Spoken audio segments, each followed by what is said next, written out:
This winter, tens of millions of British citizens, including children, will be tipped or dumped into energy poverty severe enough to risk permanent damage to their health. Cold, damp houses provide the perfect breeding ground for mold that not only causes respiratory distress, but renders houses essentially unlivable once established. One left-leaning newspaper ran the story outlining the danger, but without a word about why this crisis has emerged. Because the woke moralizers of the environmental movement helped to create it. The narcissists of compassion, callow, self-aggrandizing, incompetent politicians, their celebrity lackeys, Machiavellian journalists, have insisted ever more loudly over the last 5 decades that no cost was and is too great for others to bear in the pursuit of blind service to the planet. It is irresistibly tempting at the moment for those on that bandwagon to single out and demonize Vladimir Putin for Europe's energy woes, but his current machinations were utterly enabled by the green ideologues. Anyone with eyes could see a decade ago that the idiot insistence that Europe make itself reliant on Russia for its energy security made the current situation inevitable. Remember when President Donald Trump, populist menace numero uno, was mocked and derided by the intellectual and political elite in Europe and North America for trumpeting precisely that warning? Well, now the chickens have truly come home to roost, but very little has yet been learned in consequence. Virtue-signaling utopians committed to globalization claim we are destroying the planet with cheap energy. But are they truly and deeply committed to the environmental sustainability so loudly and insistently demanded? Or are they merely hell-bent in the prototypically Marxist manner in taking revenge on capitalism? It appears to be the latter. Why otherwise would the mavens of the environmental movement oppose nuclear power, despite its optimal carbon footprint? Why would they demonize the exceptionally clean natural gas, whose fracking-enabled production has allowed the US to dramatically cut the very carbon output that is so hypothetically undesirable? Utility bills have soared in the UK, the home of the Industrial Revolution that lifted the world out of poverty. Now, up to half of small businesses in Britain face the risk of bankruptcy and closure. The government has had to announce a ruinously expensive energy price guarantee to mitigate the worst effects of this disaster: the rush to renewables. The mentality among the eco-extremists is as follows. If we have to doom the poor to destroy the system that made the rich, so be it. You just can't make an omelet without breaking a few eggs. Here are some facts to remember while we so madly and ineffectively rush to renewables. The International Energy Agency recently indicated that 2 decades of intense support for such undertakings has hiked the proportion of energy provided by such means from 13 to 14% to an utterly underwhelming 15.7%. If all governments deliver on their current climate policies, the world will derive no more than 28% of its energy that way by 2050, and 100% by 2207. Not 2030 or 2035, but 200 years later. Does anyone on the liberal left accept such projections? Or are they a mere fabrication of the conspiratorial right-wing conservative imagination? How about the Biden administration? Biden's experts, no doubt motivated to be as optimistic as possible, project that a mere 27% of the energy produced by 2050 will be carbon dioxide free, and that full CO2 eradication cannot possibly occur until 2242. 2242! An even more dismal guesstimation, if you regard such realities as dismal, than that put forth by the International Energy Agency. But the tyrannical and emergency justified panicked crunch is not just happening in the UK. In Spain, officials now dictate that commercial properties must not be heated above 17 degrees Celsius or cooled below 27 degrees Celsius upon pain of law. In Switzerland, similar punishments are being considered as part of a proposed 4-step plan for dealing with a gas shortage, which, quote, cannot be ruled out this winter given the geopolitical situation. The citizens of Germany, likewise, are now in phase 2 of a 3-stage emergency plan following a reduction in gas flows from Russia, its main supplier.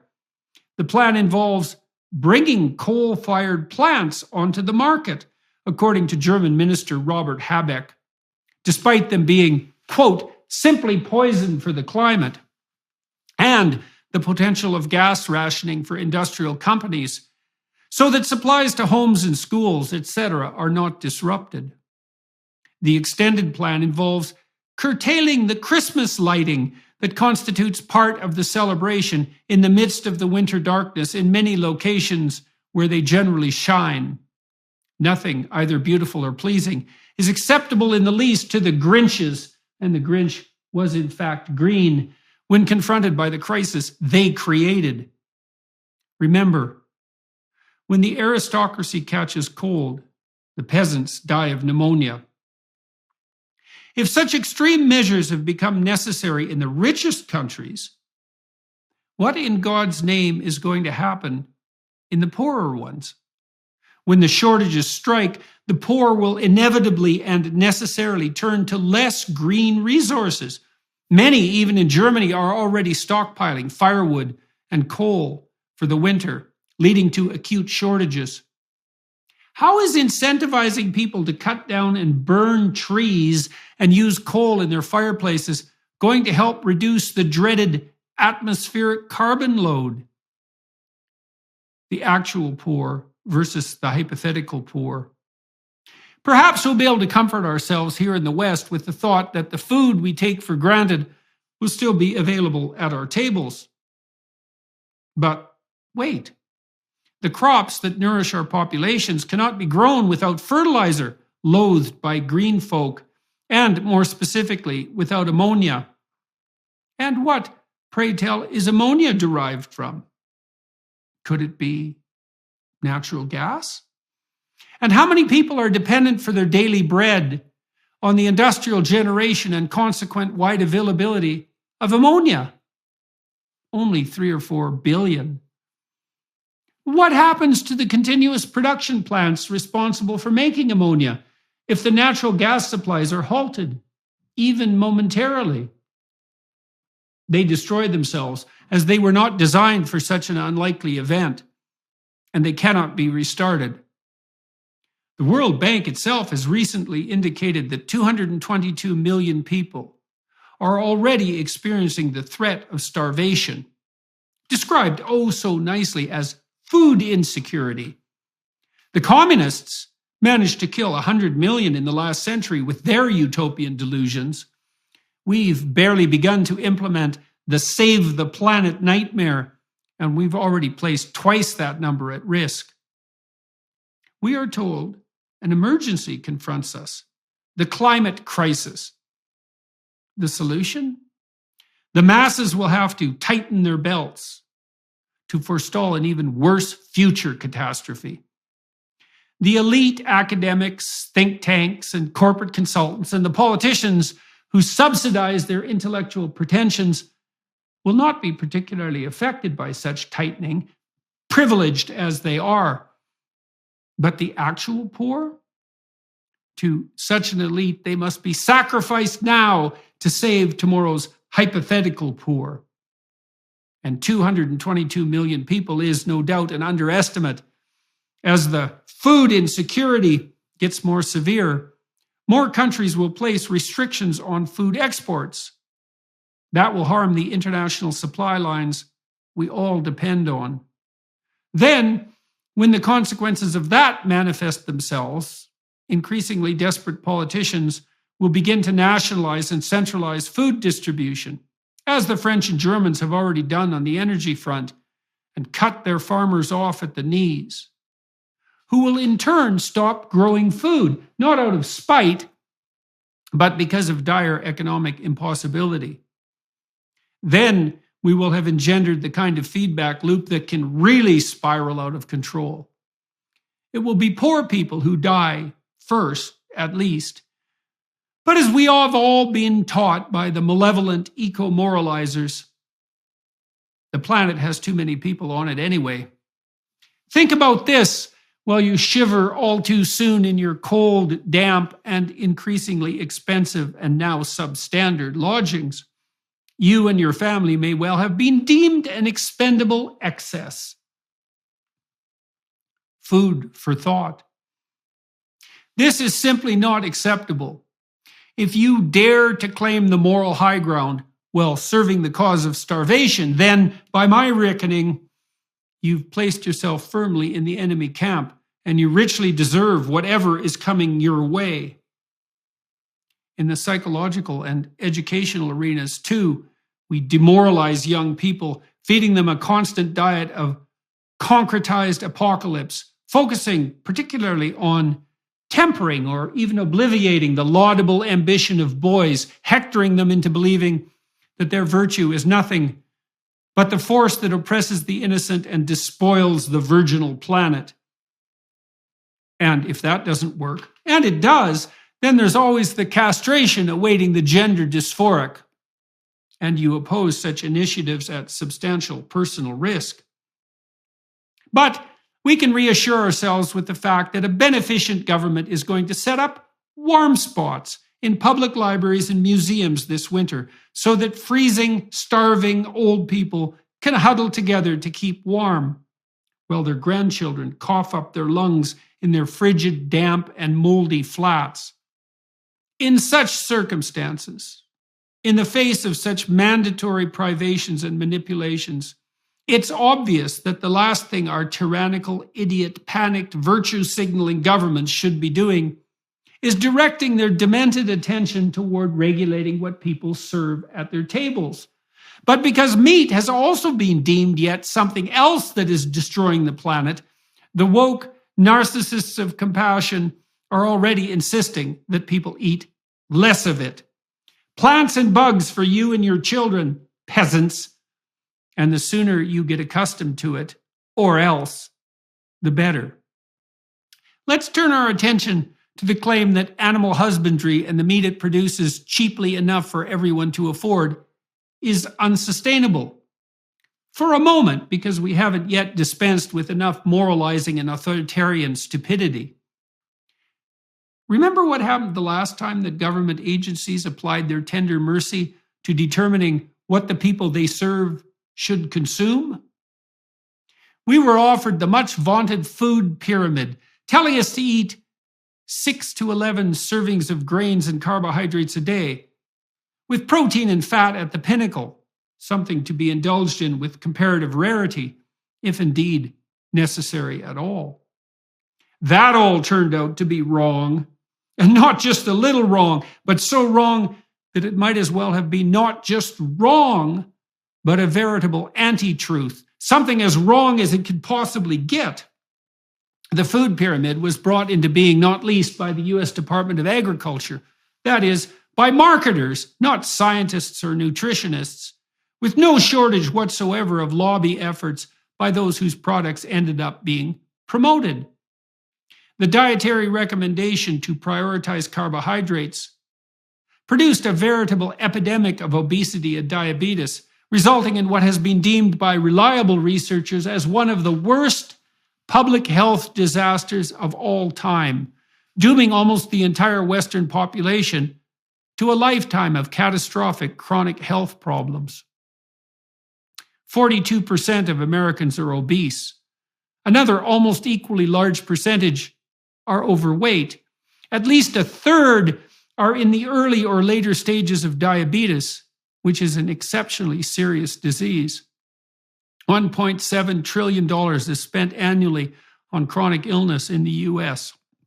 And the rise in such illness and cost is directly associated with the beginning of the God-forsaken top-down dietary guidelines that set us all on a carbohydrate-heavy dietary pathway.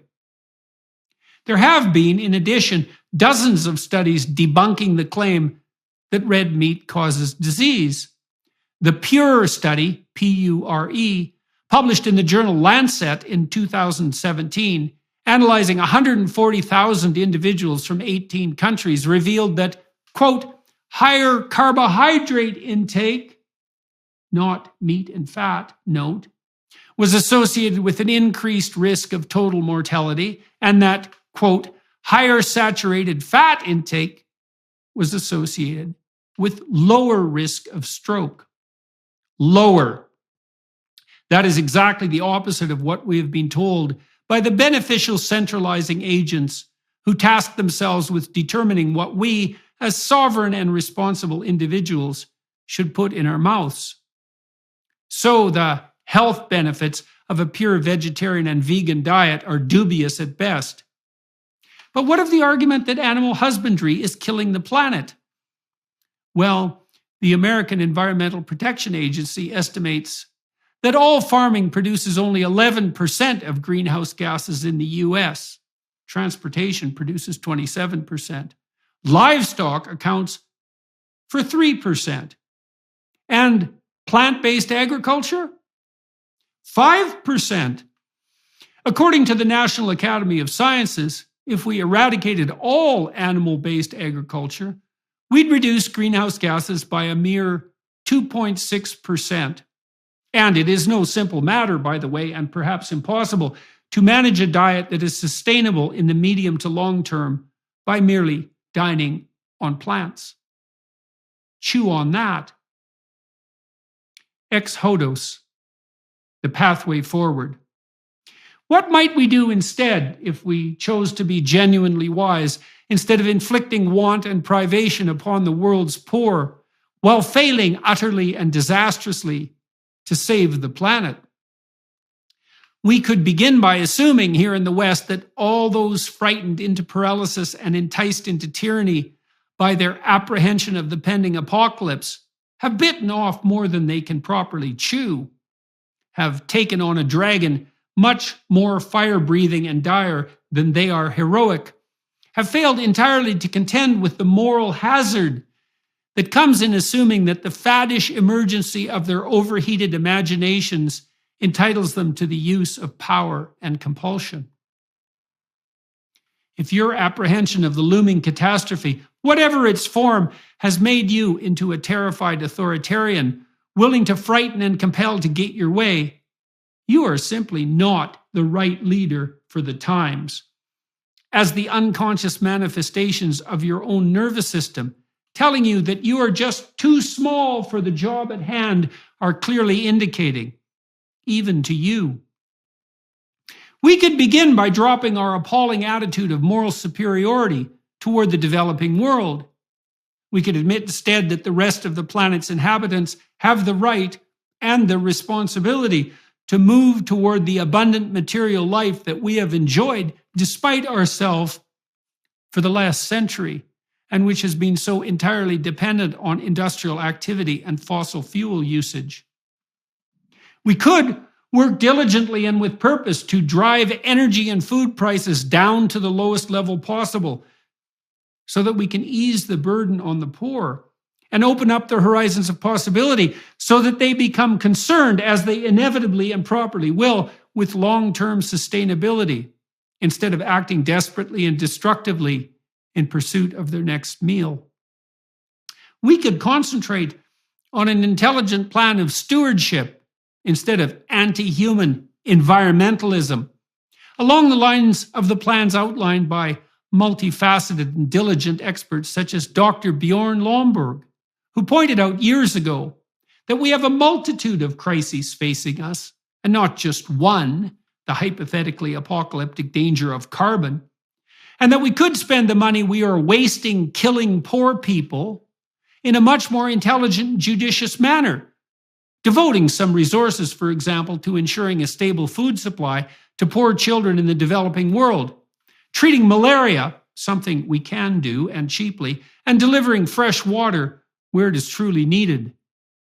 We could as well work out the details of a truly sustainable agriculture with the most expert farmers to improve the quality of our soil and air and provide everyone with enough high-quality food, which will most definitely involve animal-based agriculture. We could bring a halt to the presumption that the state should extend itself by dint of its hypothetical moral superiority to the governance of how we heat our houses and feed and provision our own families. We could, finally, delegate authority to the most local possible of levels, following the principle of subsidiarity, and produce a hierarchy of responsibility that extends necessary purpose to everyone individually at the family and community and state level, and that serves as a necessary bulwark against the blind and Luciferian, prideful, intellect-based, top-down tyrannies of emergency and compulsion that will otherwise necessarily reign. We could work out our concerns with sustainability through consensus and in the spirit of voluntary association and free play, instead of relying on top-down edicts justified in principle by our misplaced existential terror and carrying with them the moral hazard of the accrual of unjustified and dangerous centralized authority. We could distribute to everyone their requisite responsibility as sovereign actors and could bring them on board with the power of a common vision, one of life more abundant, enough high-quality food for everyone, enough energy so that slavery becomes a thing of the past, enough purpose so that nihilism and decadence no longer beckon, enough reciprocity so that we live in true peace, the generous provision of education and opportunity to everyone in the world, the conviction, to say it again, that policy based on compulsion is misguided and counterproductive. We could thereby have our cake and eat it too, and so could everyone else. And we could work toward that in a mutual spirit of productive generosity and fair play in competition and cooperation. Or we could let the world go to hell in a handbasket, blame that disintegration on the very enemies we specified as causal in the first place, those damned capitalists, and fail to clean up our own souls as we persecute the imaginary wrongdoers responsible for the destruction of our planet. Identifying the real danger. As the psychologist Carl Jung said in the aftermath of the Nazi atrocities and the use of nuclear weapons, quote, "It is becoming more and more obvious that it is not starvation, not microbes, not cancer, but man himself who is mankind's greatest danger. For the simple reason that there is no adequate protection against psychic epidemics, which are infinitely more devastating than the worst of natural catastrophes. That great man knew that technological man had a stark choice in front of him, to become as ethical as he had become powerful, and that a real hell awaited if we refused the challenge. The rate of change is accelerating. Our ability to do almost everything is doubling faster and faster. As our ability to communicate and to compute accelerates, the consequence of our inner disunity and insufficiency become ever more serious. As we become individually more powerful, in other words, we must take on more responsibility, or else. If we fail to rectify our personal pathologies of pride, envy, and the willingness to lie, we will find ourselves mired in conflict with the world, both natural and social, and in precise proportion to our refusal to check the devil within. So, we have a stark choice in front of us. We can reorient ourselves to the cause of truth, or we can act out the conflict, imposing our self-serving instrumental delusions on the world, bringing about in that manner an external apocalypse that will result in precisely the same judgment. And so, in conclusion, it's time for all of us, but especially the self-righteous moralizers, to get our individual acts together, to take on some real moral responsibility instead of falsely broadcasting unearned virtue far and wide and so cheaply and carelessly.